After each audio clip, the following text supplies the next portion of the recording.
All right, so I'm going to go over what I did, and then I'm also going to say what I wish I did. And you can make the decision on which one to follow, right? Because a lot of the time, people kind of tend to give bad advice because they only say what they wish they did, when in reality, what they did is what actually got them the results, right? And so you can kind of use your own intuition to pick from each and take your own experiences into account and figure out what you're going to do to structure your own plan, right?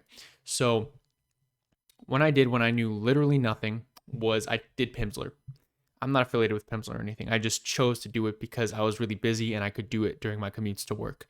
And so I did like a month. It was like a 30-day course. It took me like 3 months to finish the 30-day course. I don't know why I was so slow, but I basically did Pimsleur course one in Vietnamese. And honestly, it was pretty good. Like it taught me the first couple hundred words or so of the language, maybe 200, I guess, in the first course. It was a full 30-day course. I did the whole thing. If you do it in 1 month, it'll only cost you like $20. I think it's worth it because it gives you a foundation in listening and good pronunciation from the very beginning. The thing about Pimsleur, by the way, is that in Vietnamese, they only have the northern accent available, and I wanted to learn southern accent. At the time, I didn't even know I wanted to learn southern accent because I didn't even know the difference. And so I basically had a really good northern pronunciation. And then I found out that I was learning northern and that my wife's family was from the south, and so I should probably switch to the south because I wanted to sound like my wife's family, right? I couldn't even tell the difference at the time. So after a month, I had to unlearn the accent that I had acquired from Pimsleur, but I'd say like 95% of the vocabulary was the same and I could just use it. So that's how I kind of overcame learning the first couple hundred words. I didn't know anything about comprehensible input. I didn't know anything about Anki. I was basically completely like ignorant of everything language learning, right? So I just did Pimsleur course one. After that, I did what I thought a good noodle would do, and I signed up for one-on-one tutoring. Um, I wouldn't do this again if I could go back. I would definitely sign up for tutoring eventually, but I wouldn't do it at the stage that I was at.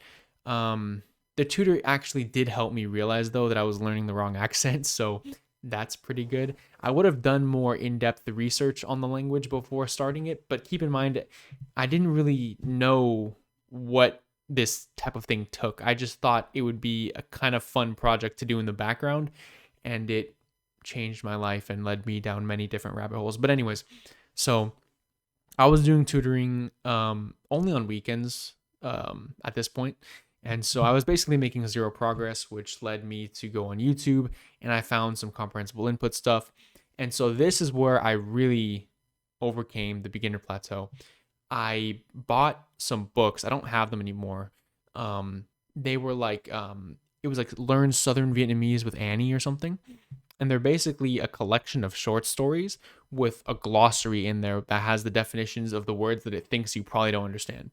And so I had like 3 or 4 of these books and I read them all and I would read the stories over and over again. I could never do this now with even with a new language. I had so much motivation, man, because I really wanted to learn. I was still in my honeymoon language phase, right? And so yeah, I would just grind these books. I remember at one point, this kind of psychopath routine I had built for myself was I read the story number one, and then I stop and I go do something else like not language related.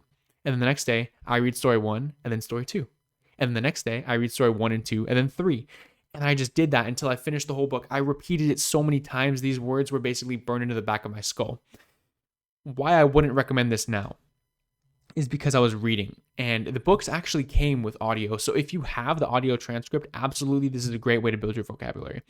And you're also learning the words in context. You know that the stuff is correct. And the author of this book particularly was emphasizing natural speech, which is really good because a lot of textbooks, I wouldn't recommend a textbook because they write things in the most unnatural, goofy way possible, right? So not a textbook, but yeah, these books were perfect. The only issue that I had with them was that I was reading them, not listening to the audio because I thought the audio kind of sounded bad, so I didn't like it.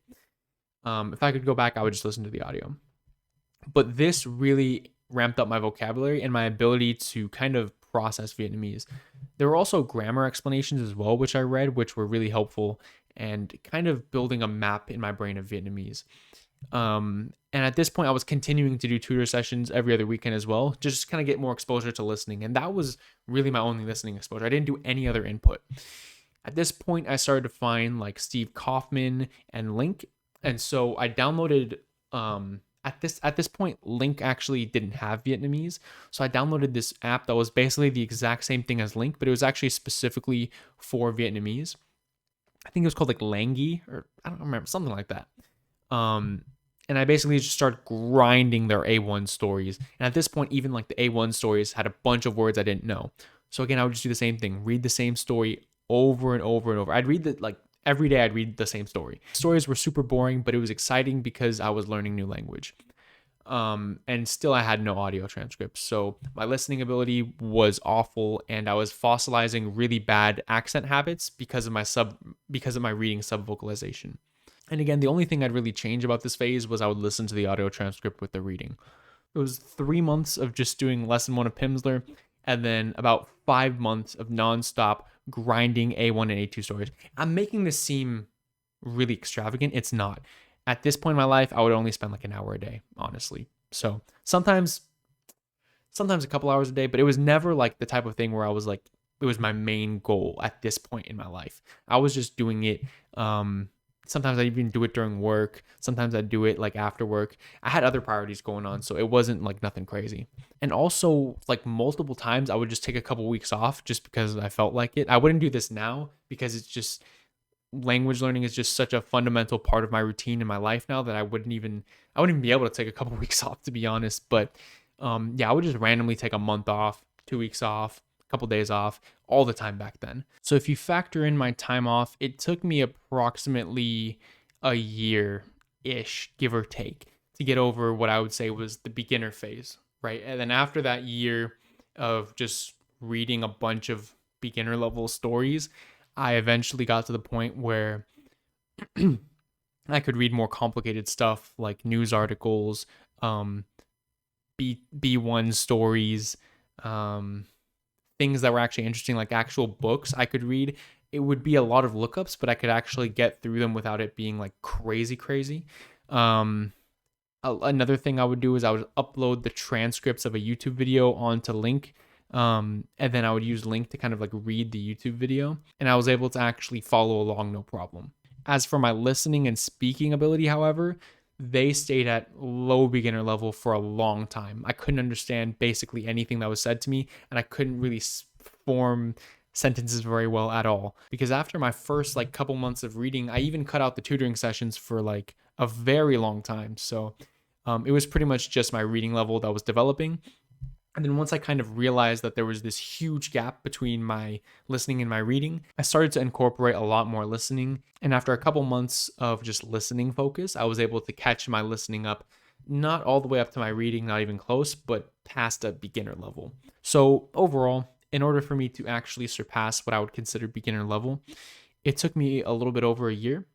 But I think that if I had incorporated more listening as I was reading, and if I had just spent more time with the language overall during this time, I likely could have achieved that level in about 6 to 8 months, maybe, to be realistic. So yeah, that's pretty much it. That's how I surpassed beginner level in a very difficult language. If you're still at the beginner level and what I did sounds boring, like just reading simple stories over and over again, I don't blame you. In fact, like I said earlier, I don't even think that's the most optimal way. I'm going to leave a link in the description from a YouTuber. His name is Evil Dia. He makes great videos, and he has a method that I think is much better than what I did, and I think would help you surpass that beginner level quicker than I did. And I'm going to leave a link to that in the description. All right, see ya.